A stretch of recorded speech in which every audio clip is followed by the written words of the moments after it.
All right, everyone, welcome to RACKS and Rock podcast number, what's it, like six? We were on 6. Today's episode is going to be about deer, ducks, and bear. Oh my. But today's stream is brought to you by Floofy New Fi Tackle, veteran-owned, made here locally in Dover, PA. Great baits. They catch tons of fish. Their Helgermite is killer for smallmouth. Great baits. Some lucky winner today will win 4 packs of baits, different colors and different styles as well. We have a Senko, we have a Helgermite, we have a crawfish, and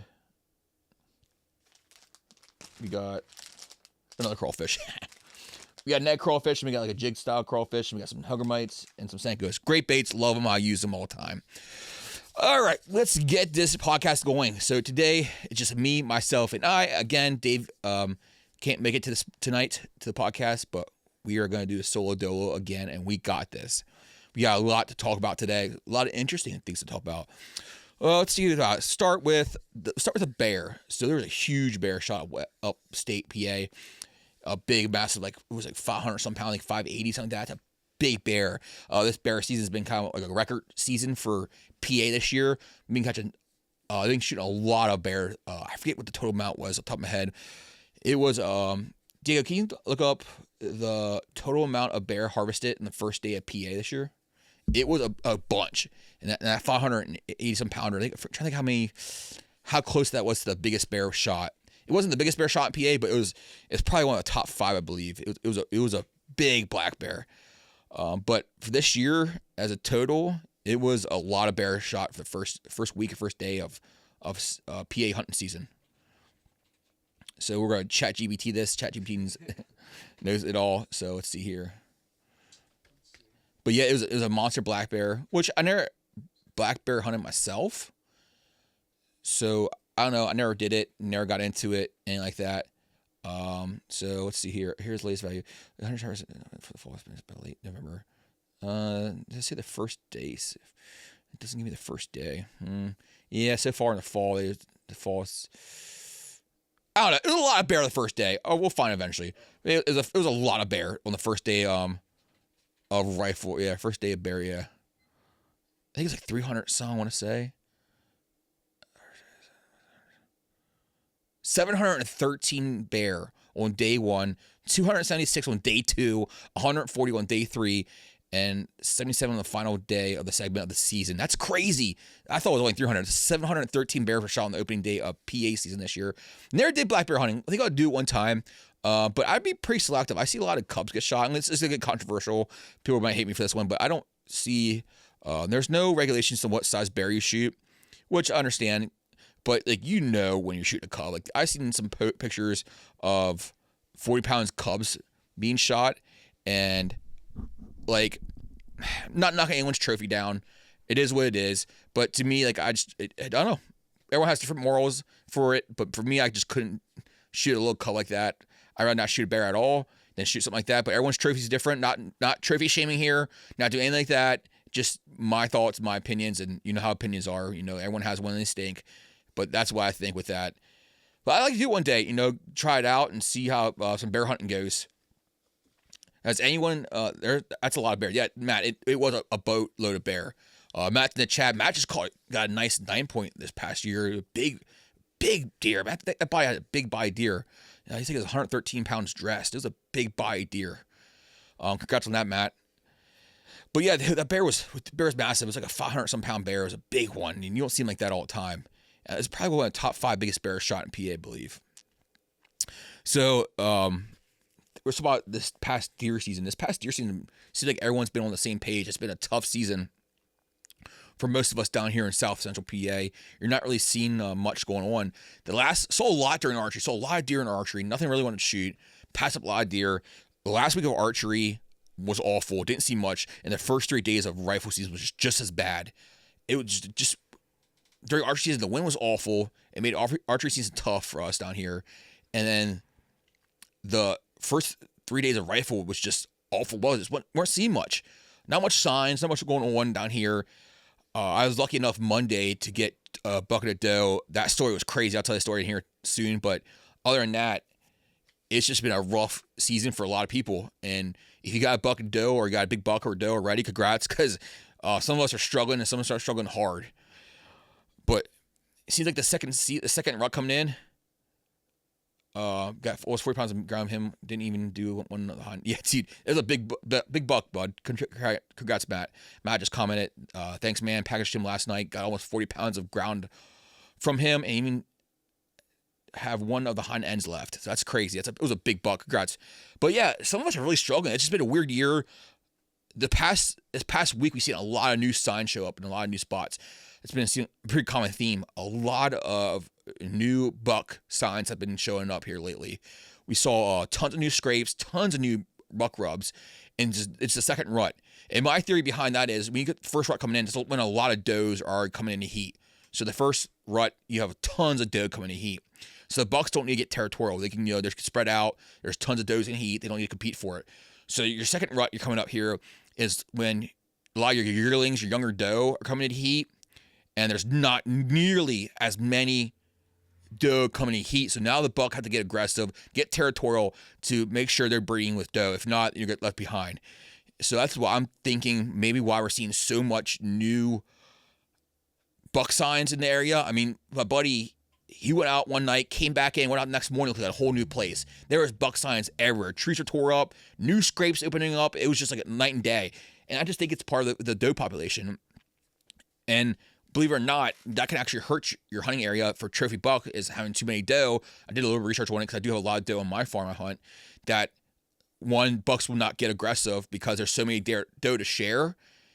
So like when you're trying to call for them, buck grunts, you're rattling, anything like that, your doe bleats, the bucks don't really get aggressive because they already have so many does in the area they don't need to compete for.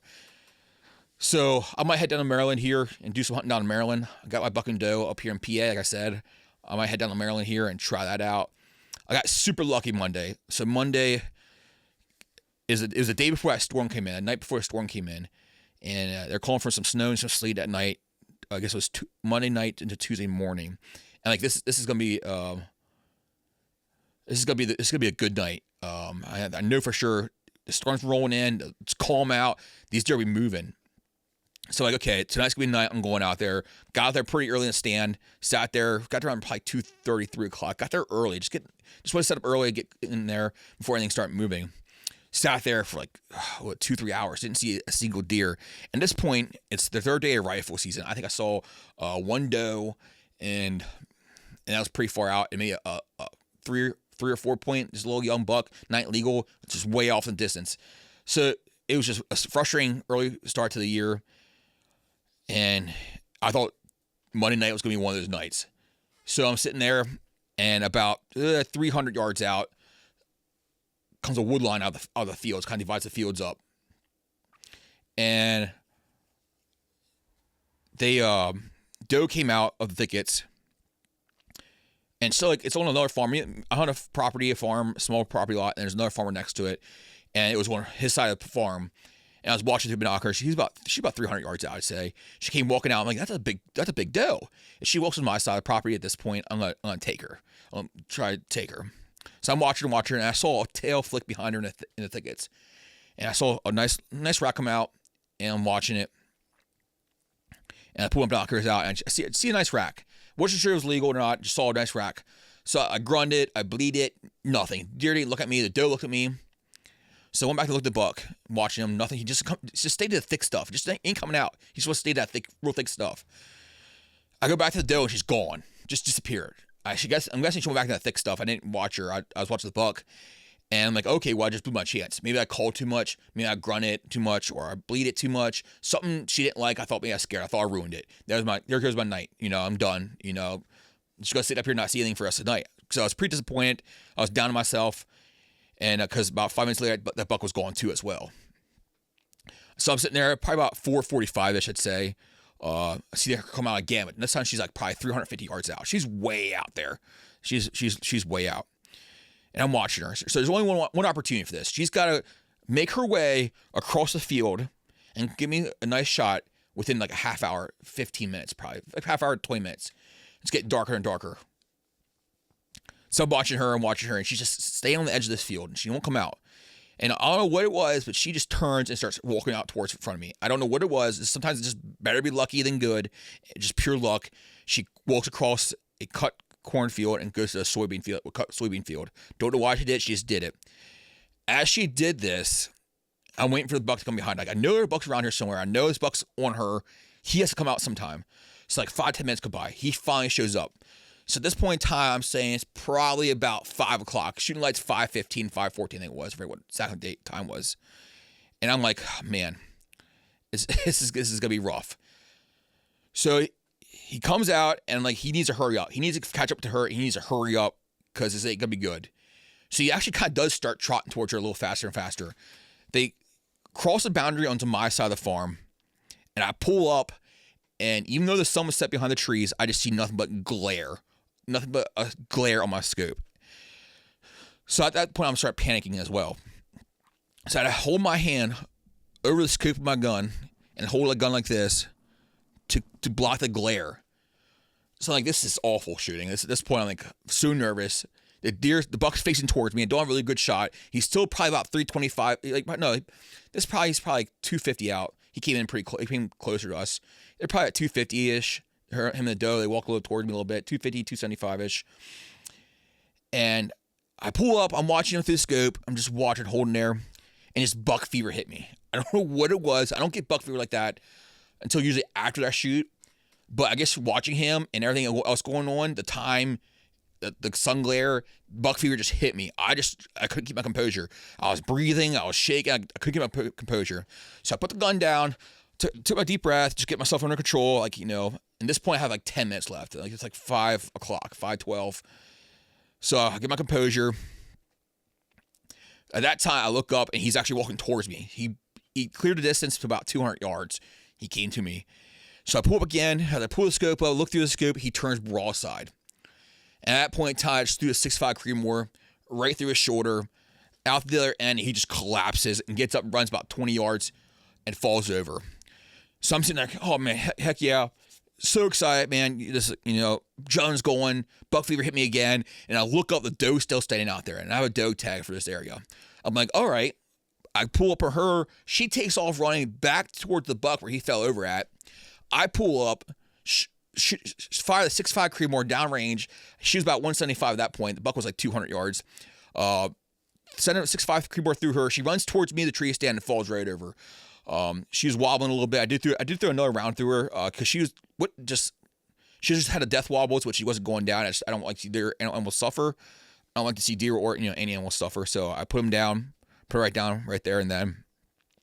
But as I sat in the tree stand for like 2-3 minutes, it just got black. Like that point in time, just the sunset. I mean, the sun was already setting, but everything just got black. Like in no time, I had like probably like 3 minutes to spare, and I was able to pull it off. It was just one of those hunts I'll never forget. It was just a wild, crazy, chaotic scene when it happened. But looking back at it, it was just wild. I just got so lucky. Everything worked in my favor for the most part, and I was able to pull it off and get it done for sure. And it was a wild evening. I'll never forget that. That was a pretty fun night. So then had to gut them too. We got them back to my buddy's house. They're skinning them out, and they're still hanging in the cooler right now. I'm gonna dry age them a little bit, and probably clean them up this weekend. So that was a wild night. And then I also tried something new for the first time. We always cut the deer heart. We always did liver and heart. And for the first time, I actually did a fried deer heart, which I never did before. We always pickled the heart. We always did like a vinegar and sugar solution. And you boil the heart and you stick the heart in that. And we always did that. We always did that. How we always did. We always did since I was a little kid. We always just pickled the heart. So the first time I ever did it, I actually tried fried deer heart, and that was amazing. No gaminess at all.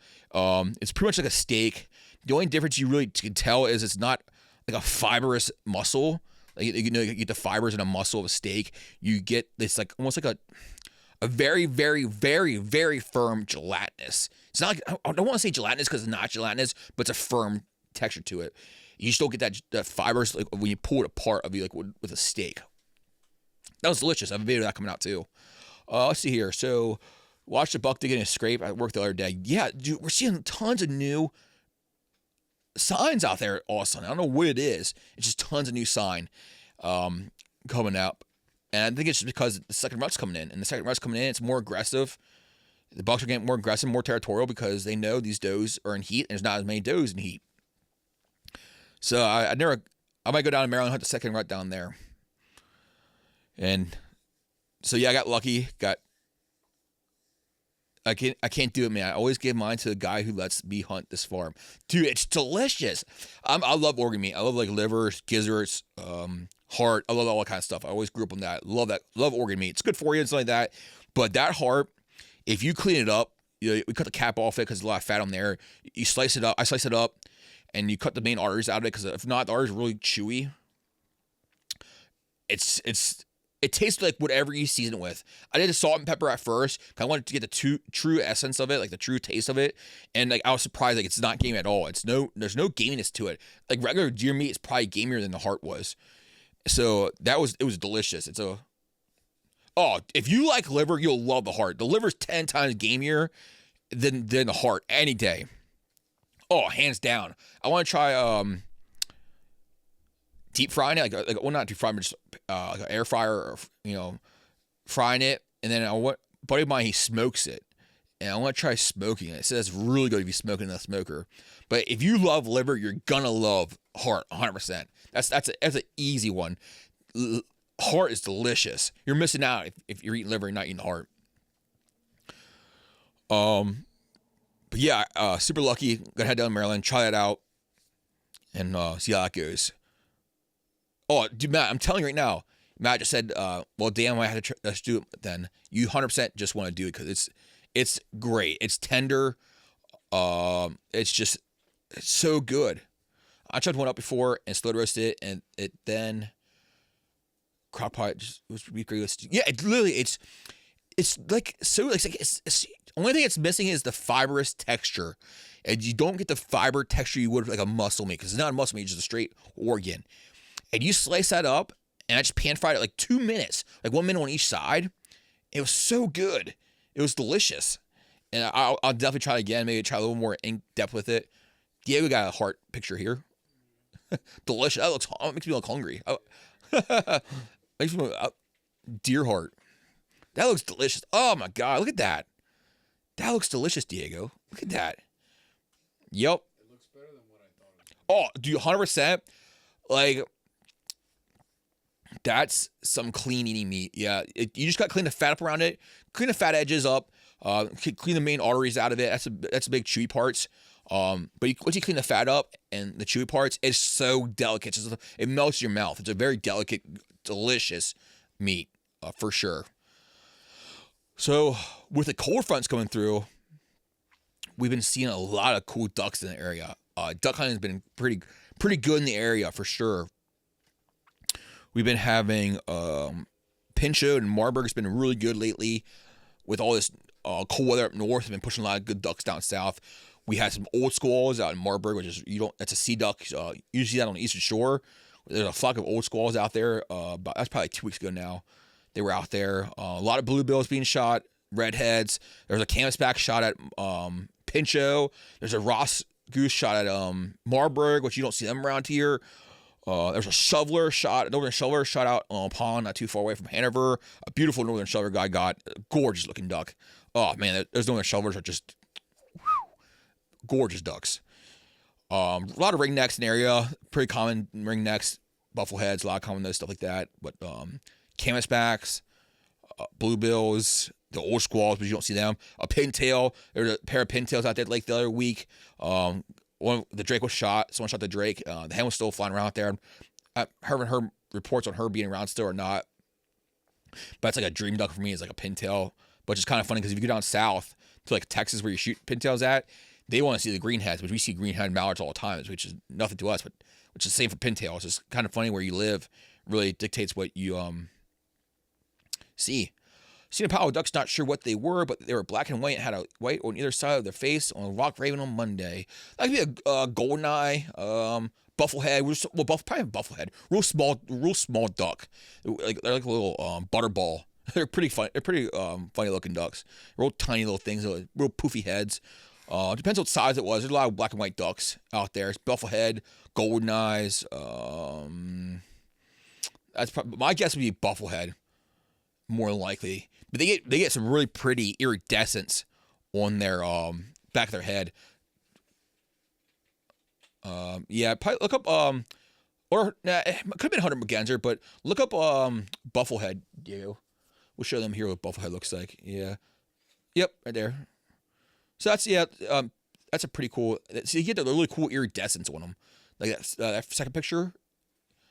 It was next. Click over where the X is. Yep, right there behind there. Yeah. So they get some really pretty iridescence to them on their feathers, like little butter balls. They get real tiny little things. They're pretty common in the area. They're a diver duck, but they're pretty common. And they get some really pretty iridescence to them.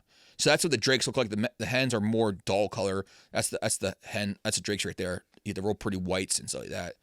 Most likely probably if I had to guess was size of a football, maybe a little smaller. Yeah, so they're buffleheads. They're pretty common in the area. They're pretty fun, cool little ducks. They're pretty. They're so small and they look like they're going pretty fast. They book pretty fast. But just little small little ducks. I love duck hunting. You get a lot of cool ducks. This time of year is probably my favorite time to duck hunt because you get a lot of cool. Like I said, you never know what you're gonna come down through it from up north. You get some old squaws, some buffleheads, some pintails, ringnecks, bluebills, redheads, stuff you don't see, all year. We see mallards and wood ducks, it's like that all the time. But this time of year is when you start seeing those really cool divers. You don't usually see this, every time, all the time. But yeah, I think here. What else could we talk about today? We talked about the bear, the deer hunting, the ducks. Oh, next time, you guys, next time I do podcasts, this is gonna be all decked out behind us. We're gonna have a whole new scene, so you're in surprise because we're gonna have a whole new scene behind us. It's gonna be pretty cool scene coming up. I think it'll kind of like bringing the vibe with this whole podcast we've been doing and having fun with. Ryan, what do you want to talk about? Let's let someone discuss it. What do you guys want to talk about? What do you guys want to see discussed, or maybe question about hunting or fishing that you want to be answered? Let me know in the chat. Can you pull up the big black bear that was shot in PA this year?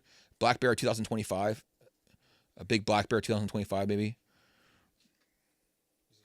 Yeah, big black bear 2025. I would see a picture of that thing. I think it was massive.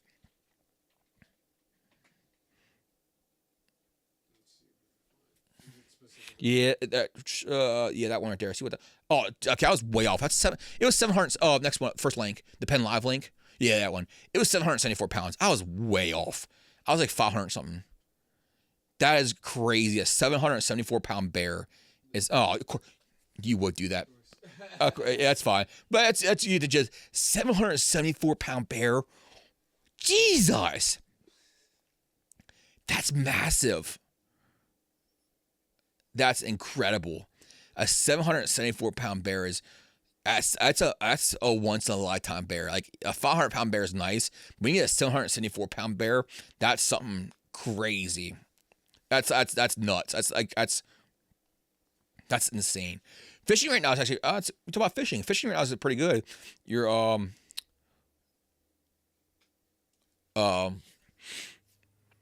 what yellow perch, white yellow. Oh my gosh, yellow perch, walleye, and striped bass right now are being caught plentiful at the lake. A lot of big yellow perch. Like right now, your yellow perch are getting huge. Like your big breeders are coming up shallow to spawn. So a lot of good yellow perch fishing out right now. Walleye right now, they're cool water fish. Your muskies, your pike, cool water fish are really active right now. Your stripers as well. Heard the other day that a lot of people are saying hunting has turned into a rich man's sport. I could see that because it's never been cheap to hunt. Let's be honest. I mean, we spend a lot of money in equipment, and you look at the guns we use. I mean, just to use a gun, you're looking at $500. Ammo wise, you're looking at $30 for bucks around ammo. You're looking at $100 some for tags, just like that. So it's never been a cheap sport. But I do, if you want to be consistently successful, you gotta put the money into it. You gotta put the money into it, lease land.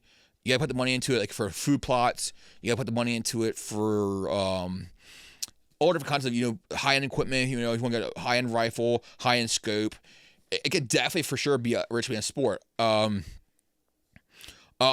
agree. If you want to be successful, shoot bigger deer or something like that, it is becoming that. You need to invest money into it and buy land or a lease or something like that to get a chance at shooting, something big like that. You can go to a public land and shoot big deer, but, you're putting a lot of effort into it.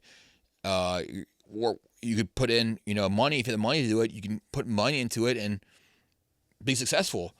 I agree with that. I think I agree with that. You can, I could go out there and buy a $500 gun, but a rich man, he's going to go out there and buy a $5,000 gun because why not? Oh, I agree, Matt. I'm right there with you, man. I'm blessed. I don't have to hunt public land. I had to at one point. I'm blessed that I don't. I'm sure you know the feeling too. You hunt private land as well. That it's awesome that you could hunt somewhere like that and just have peace of mind of knowing where you're at. And knowing no one else is around for the most part. Shouldn't be around, and just feel all around safer. I just feel safer on my private land, on my tree stand, when no one else is around, and I can be more relaxed and have more fun in the woods. Now, not everyone gets the opportunity. Not everyone has the opportunity, and so I consider myself blessed for that, for being able to hunt private land and be able to hunt where I hunt and everything like that. But if you want to be successful, kill big bucks, kill lots like that, you're gonna spend the money to do it.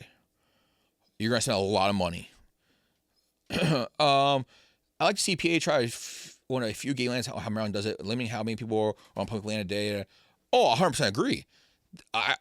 When I had to hunt public land, I went to Maryland instead of PA because we hunt the Hanover watershed in Maryland. And it's so nice.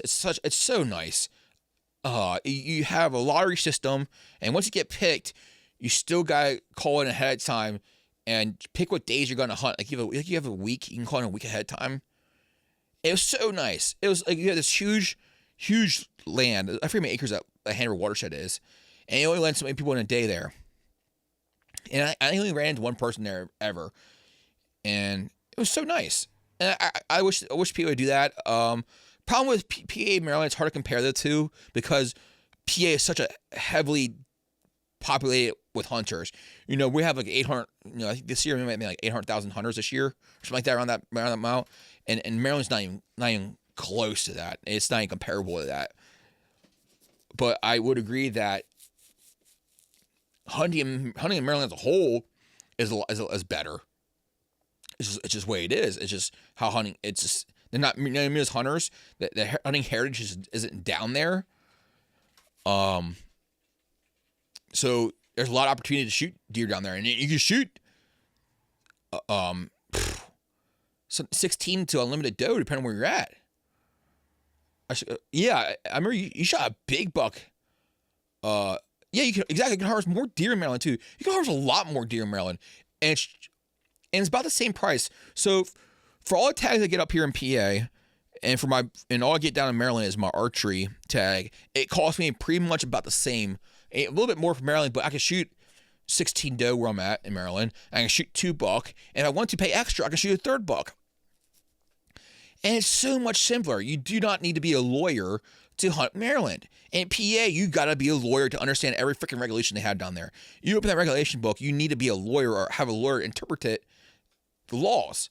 And working at a gun shop, a sportsman shop, I get questions all the time for stuff. And if I don't know the answer to it, I call the game commission up and say, hey, you know the answer to this? And a lot of times they'll hang up, they'll answer and say, okay, we'll get back to you. Okay, well, thanks. And that's it. So then they'll call me back a couple minutes later with an answer because they don't know the answer. But Maryland is hunting. They use the app, and you don't need to tag your deer. I can get on the app, harvest everything, do everything, and then I'm good to go. There's no writing on tags. There's no, doing that other kind of BS, and I don't need to pay extra for tags. If I'm right, I think between bucks and does, you can shoot between 37 deer total between all seasons. Depends where you're at. So like Carroll County, where I'm at, 16 doe and 3 buck, but each buck's got to be a different season. So like you can shoot 1 archery, 1 rifle, and 1 muzzleloader. 16 doe can be whenever you want. Like Baltimore County, if you hunt down in Baltimore County, you shoot as many does you want down there. It's just not a very heavily hunting heritage state. A lot of I like to see. Maybe you can look this up. Maryland's in-state hunting license versus out-of-state license. Like how many in-state licenses they sell and how many out-of-state licenses they sell. Because I guarantee you, there's a lot of out-of-state hunters that hunt down there. And that's a pretty big stink about it. Saw an article about this year that Maryland was complaining about all the out-of-staters coming in and leasing land for the people who live in Maryland who hunt. So they're kind of throwing a fit that PA people are coming up there leasing all land, and the people who live in Maryland can't hunt. Well, I'm like, what do you expect? You guys didn't hunt this for years and years. We came down there because there's tons of deer down there, and there you go. Let's see here. Did I put it up here? Yeah, nothing really crazy. Just What was the specific question? how many in-state licenses in Maryland sell, and how many out-of-state licenses they sell?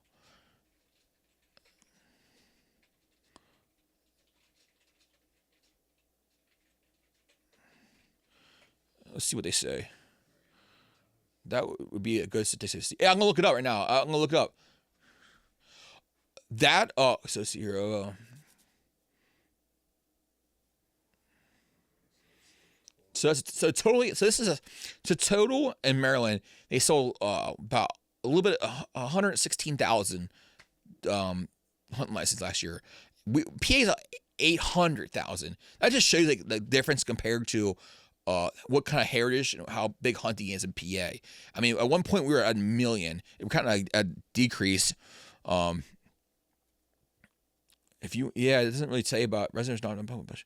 Yeah, it doesn't say it. That's we might be able to dig into that a little bit. We could probably find that somewhere about the difference between that two. I think the emergency price on second deer non-resident tag of 200 is outrageous. Yes, that is 100% a money scheme. If you ever asked me in my life, $200 for a second deer tag that the year before was $50. You're just trying to scam people for money. That's ridiculous.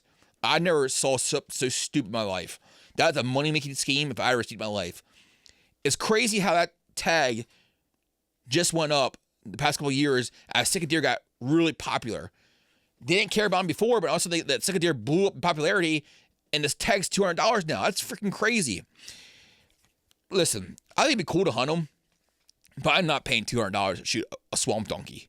Like those things, it'll be cool to shoot one, but not now. Not $200 to shoot one. And plus, like, you're in the swamps, you're in the nasty. Like if you go down there and it's warm out, like you're getting carried away by mosquitoes down there. Like they're gonna carry you away. You need like 10 thermocells at one time running so you can not get bit. But I mean, I'll do it, but I'm not paying $200.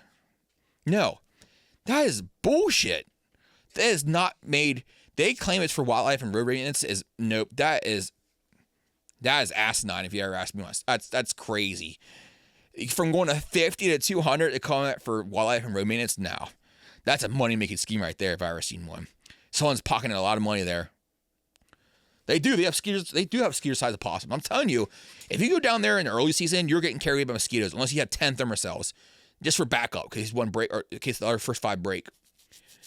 It's ridiculous.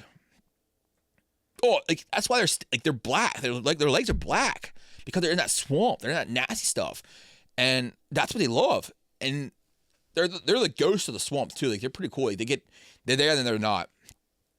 And they're like miniature elk. And they're nasty little things. They're pretty aggressive. Like usually a lot of times they'll usually push whitetail out of the way. Like they'll push whitetail out of this area. Like you usually go to a place down there in like Dorchester County or Eastern Shore, there'll be a sick deer on one side of the road and there'll be whitetail on the other side of the road. It's just the way little things are. And they're half the size of whitetail, but they're nasty little things. I don't get it. I think it'd be cool to hunt. They probably should be delicious, but they stink. Like they stink that backwater, that muddy, disgusting backwater. That's what they stink. They smell like. And their legs are black because that's all they sit in. Then you go to these little islands in the middle of swamps. And the best time to really get one is when the swamp floods out. It has to push them to drier land. If not, they sit in those little islands in the middle of the swamp, and you are screwed. Which is pretty cool. I didn't realize that Maryland actually has one of the only, not the only, but one of the only wild sick deer populations. Since they're native to Russia, I think it was, yeah. And in the United States, Maryland actually has one of the only wild reproducing sick deer herds in the United States. I think that's pretty cool little thing there, but I'm not paying $200 on one of them. That's, man, $200 for a stamp to shoot something you're not even guaranteed. I guess it's like going on, paying $1,200, $1,300 on a guy to hunt. And, you're not guaranteed anything. But they are starting to creep into where my uncle lives in Willits, Maryland. Where was I at? They were up. What island was it? I forget what island it was. They were up, how far north they were. There was an island that they're pretty far north. I was surprised to hear they were there. It's still a good 2 hours away from here, but I was surprised to see how far up they were. But as long as it's wet, like a wetland, like a real swampy wetland, they'll do good there. Apparently, that's what they like. I don't get it. One day maybe I'll taste one because apparently it's supposed to be delicious. Little animals, like little sick deer, but not $200 worth of my money and time to go down there. We'll see. I don't know. Just ain't my thing to do. But let's see here. All right. Oh yeah. So let's do first person to type Floofy in the chat wins the 4 packs of bakes. Carrie, I swear if you win this again, watch yourself, Carrie. He's in here waiting to get this. He has it typed out already. I guarantee you he has it typed out already. First person to type Floofy in the bake gets the 4 packs of baits. And on top of that, 200, if you want to hunt the backwater refugee area, you have to be on the dot. They get on a scale of 400 it's Brian. It's Floofy, not Fluffy. Floofy. I'll give it to you anyway, but it's Fluffy. It's not Fluffy. It's Floofy. Come on now. It's right here, Ryan. Come on, it's right here. Christ. I thought Blackwater had so it's another permit to hunt Blackwater. Okay, so it's another permit on top of that. I didn't know that, but isn't there a pretty good Blackwater, or you have to be on the dot. They go on sale for the sportsman permit, and that's another one. Oh, I mean, okay, so you have to be there early to get the permit to hunt that. Okay, if you don't have your own place to hunt, I'm guessing. Interesting. So, I know, right? It's sitting right here. It says Floofy. I said Floofy 100. Now you have me saying Fluffy. I said Floofy 100 times, and he types first time in says Fluffy. Come on, Ryan. You should know better than that. What was I gonna say now? I had something in my mind I want to talk about, and I forget what it was now.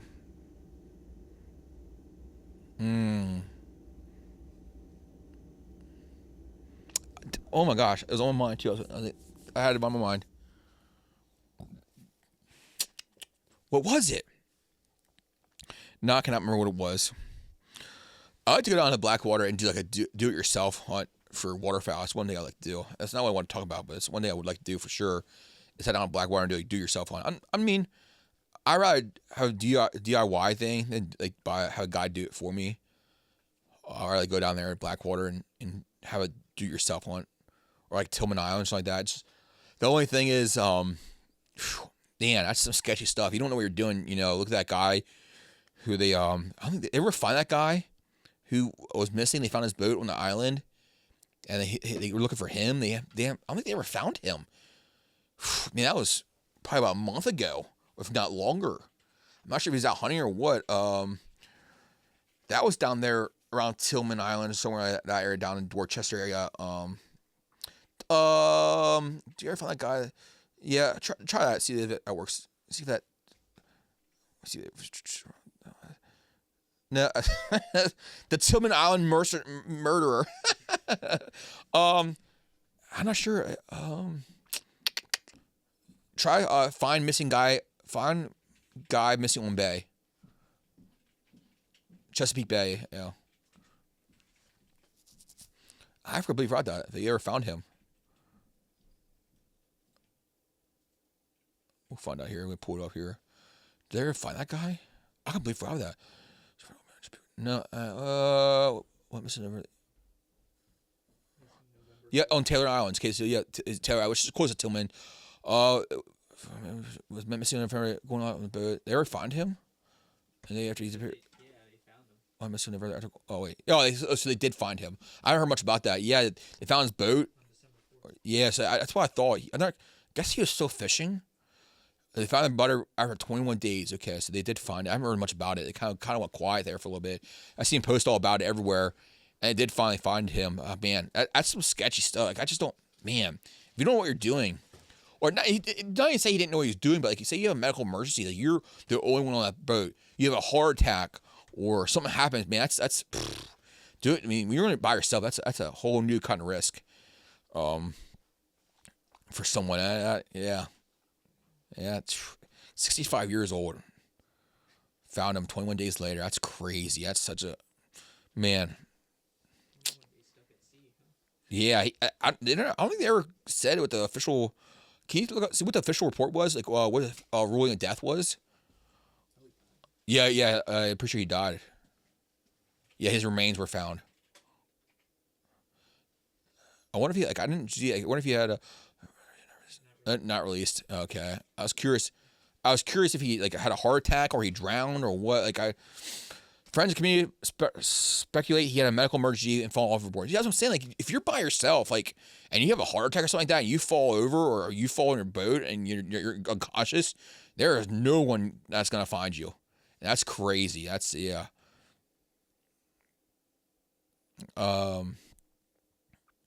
Yeah. Fishing Bay, I hear, is good waterfowl. That whole bay, anywhere on Chesapeake Bay, is such good waterfowl. Such a huge flyway. Ducks, that's a massive flyway that come down through there. So I mean, it's a huge stopping area for ducks. I mean, they come down to Susquehanna a lot. It literally is, Matt. It's the Final Destination type stuff. Yeah, it is. But you have these ducks coming out of Susquehanna from New York and stuff like that, and from the Great Lakes and East Coast. They use that bay for a stopping zone for feeding, stuff like that, and before they take off again. It's such a huge waterfowl destination for them to stop by and take a breather before they're off again down south. It's such a cool thing to have nearby us. The bay is more than just the bay. It's such a huge ecosystem and involved in so much than just what we think it's involved with. A lot of animals and fish and stuff like that use that bay. It's pretty cool to think about and see. I wish I lived closer to the bay. I would love to do more duck hunting down there. I would love to duck hunt down there. But I said, I just don't, when it's 20 degrees out and you're out there on a boat and you don't know what the hell you're doing and that tidal water's going out and you get stranded or something like that, that's some shitty situation. Yeah, man, I didn't grow up on that kind of stuff. That stuff scares me. That's nothing to take lightly. That stuff will take your life in no time. Same with the river. Man, that's Susquehanna River. That's a nasty river. That Mother Nature has no heart for you. She'll take your life in no time. She don't care about you one bit. And that river, man, you make one mistake and you're done. That stuff scares me. I didn't grow up on it, and man, I respect it. I said I respect that kind of stuff.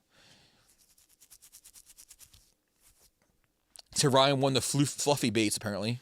Ryan, I'll go read it with you and do the fluffy baits. I mean, this podcast has kind of been boring, actually. I kind of find it, man, I had a great topic. I'm just kind of rambling now. Thanks to Dave for not being here. Ducks, deer, and what's got any questions? Feel free to ask. Ask me some questions. Make my mind going. What's biting right now? So what's biting right now? I said yellow perch, pretty good right now. Walleye, yellow perch. Read an article yesterday that people are reporting seeing grizzly bears in dolly size westerners. I don't believe that. That's so stupid. Man, the internet's so full of brain rot.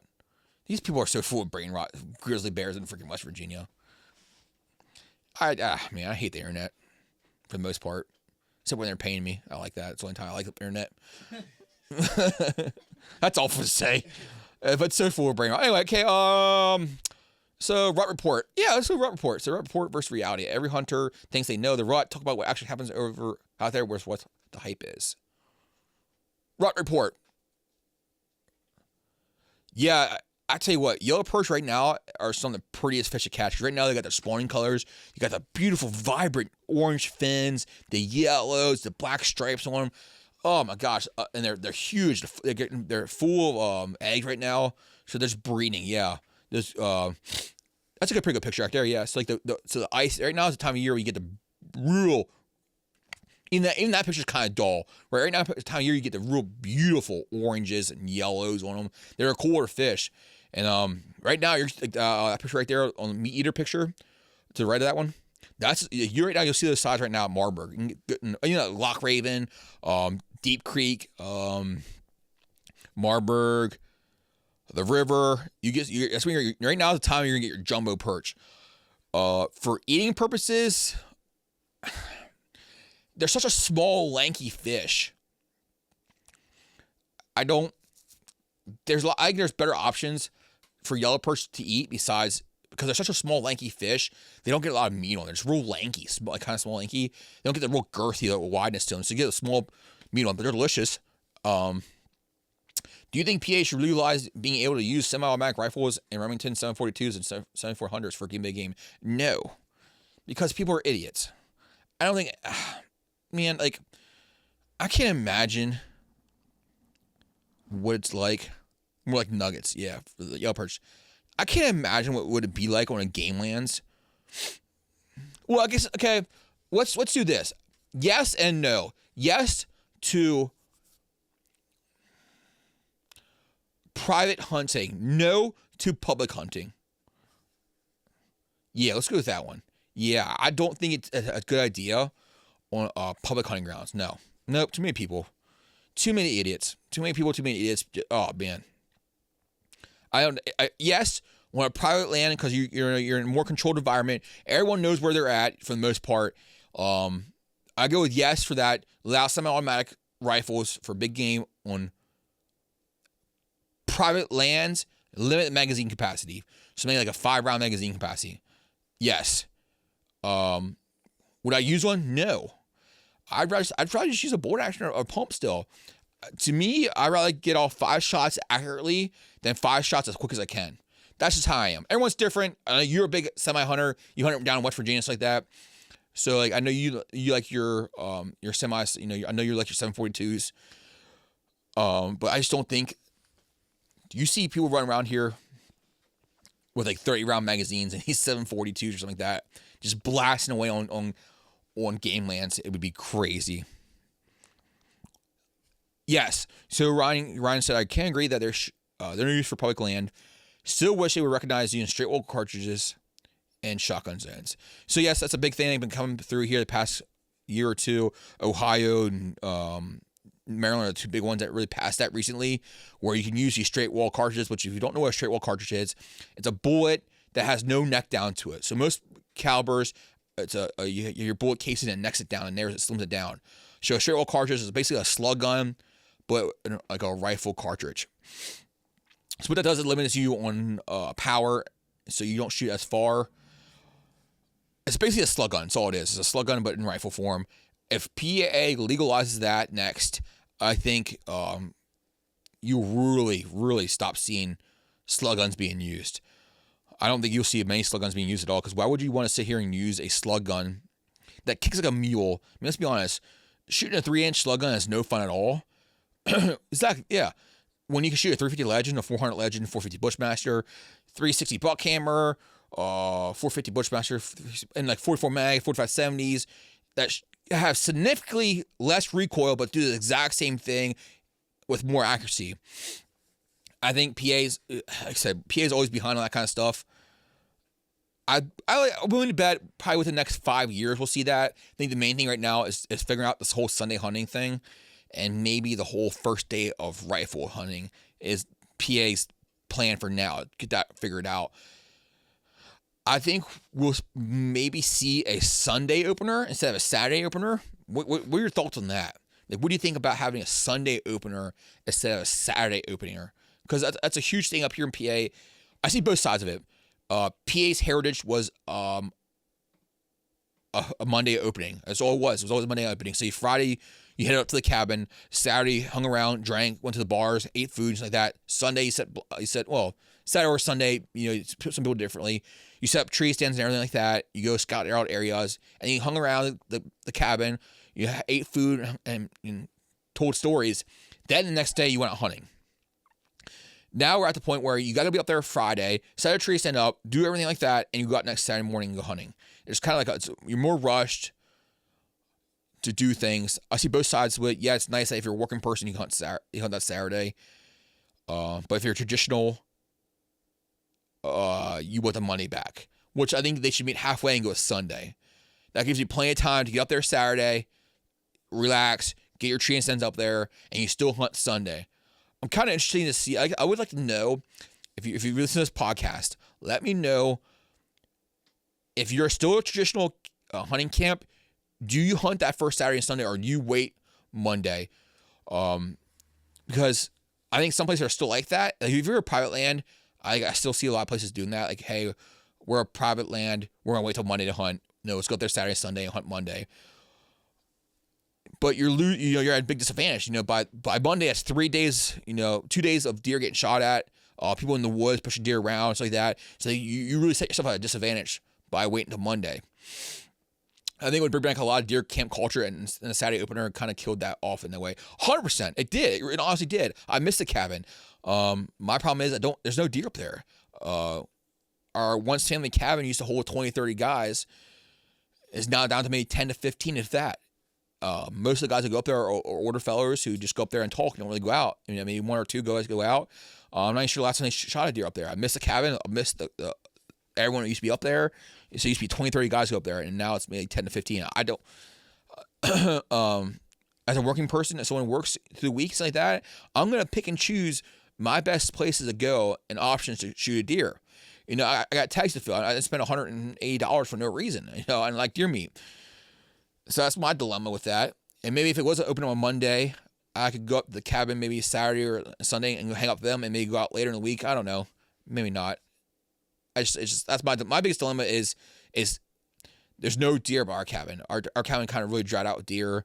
I have more success down here locally at local hunting than I do at the cabin, which it sucks. I do miss the cabin, miss the people, miss the family friends, the tradition, just the whole cabin feeling.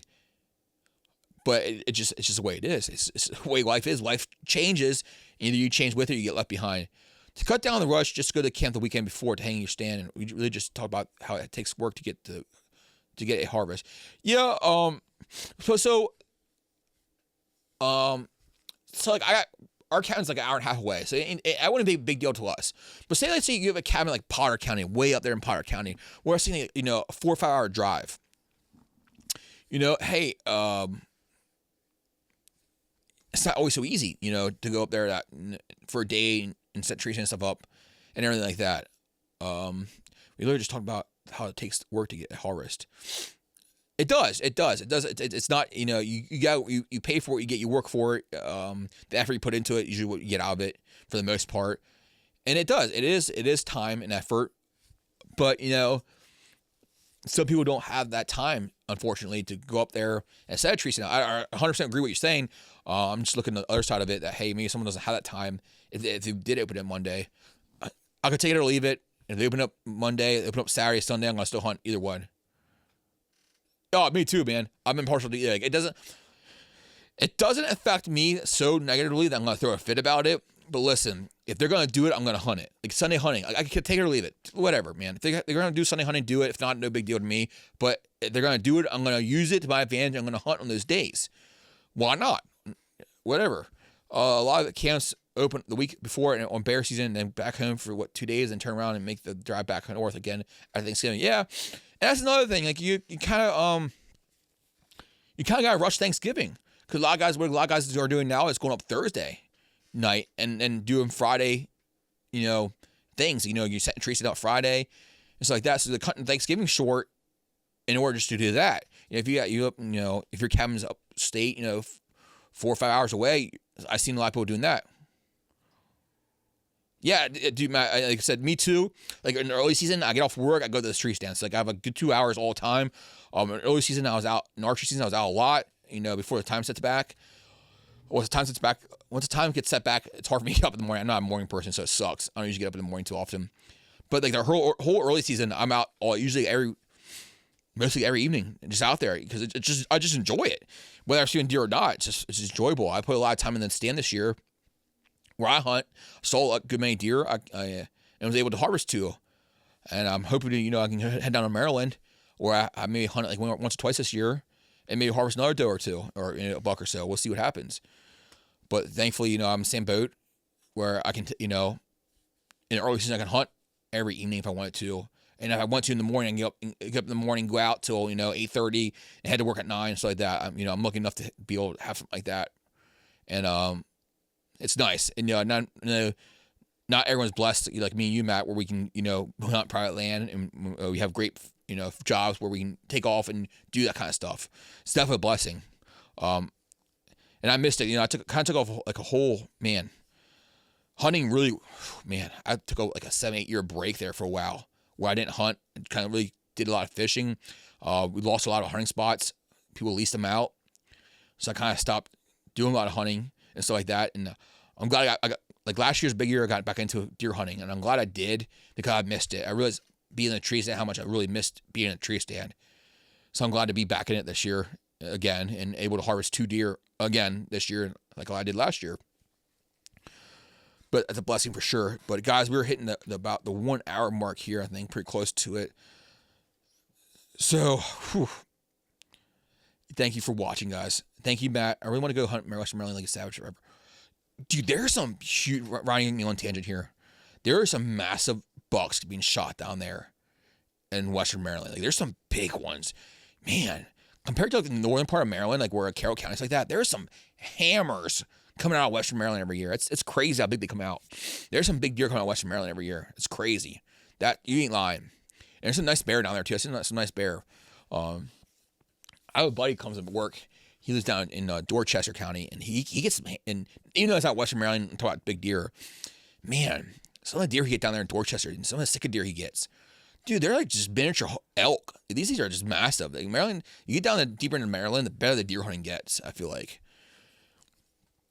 All right, thank you, Matt and Ryan, for coming out and hanging out with me today. Congrats, Matt, on your beautiful, beautiful deer. I think it was a stud. I think it was a cow. And Matt says his key to success. Matt told me this. He told me not to tell anyone. He told me to keep this a secret. I'm going to tell everyone. The key to his success this year was Little Debbie Christmas trees. The Little Debbie Christmas trees is what Matt said was the key to his success. This guy on YouTube, Vaughn Holderman, shot a monster off of Dan's Mountain last year. There's monsters down there for sure. But yeah, Matt said the key to his success this year was the Little Debbie Christmas trees. If you eat your weight in Christmas trees, you will shoot a big buck, Matt said. I wasn't supposed to tell anyone this, but I did, Matt. I'm sorry, I let you stick her out. But listen, the deer hit that crinkle, that wrapper, they just come running, apparently. That's what Matt said. Hey, sorry, Matt. Let your bag, secrets out of the bag. Just make sure you keep your doe pee, your deer piss, and your trees away from each other. You get this mixed up, you have a nasty mess. You heard it here first. Matt, you heard it here first. The key to successful buck hunting around here in PA is Little Debbie Christmas trees. But guys, thank you so much for stopping by. No, swap out the wrapper for a second. Dude, I'm telling you right now, I told people that, and people think I'm crazy. So you take the wrapper out of it and put it in something quieter. Correct, right? Like, I'm not crazy. Like, this is a true thing. Like, people told me, like, I told people I'd do this. Like, there's no way you do that. Dude, I'm not kidding you. Like, I'm not going out there going and eat Little Debbie. Like, no, like, I'm going to bag up silently, reach in there and grab my Little Debbie out.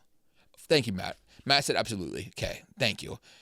Because last thing, 7:30 in the morning or 8:30 in the morning, I'm going to sit there and open my bag up and start crinkling this wrapper, and this big buck just starts running the other direction because he heard it and I didn't see him.